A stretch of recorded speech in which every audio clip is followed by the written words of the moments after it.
Nasib naas dialami Toyota Kijang Innova di kilometer 15.800 Desa Kaliasem, Kecamatan Banjar gara-gara remblong. Mobil yang dikendarai wisatawan domestik asal Jakarta Barat tersebut terbalik. Kamis 22 September sekitar pukul 3 WITA.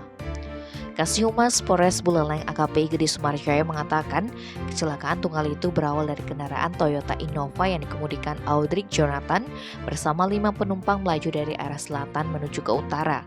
Setiba di TKP, pengemudi tidak dapat mengendalikan kendaraannya di jalan turunan dan menikung karena rem tidak berfungsi. Akhirnya pengemudi membanting setir ke kiri yang mengakibatkan kendaraan slip dan terbalik. Beruntung Audric Jonathan dan 5 penumpang lainnya tidak mengalami luka serius, sehingga bisa melanjutkan wisatanya di Buleleng. Tim Bali Express melaporkan.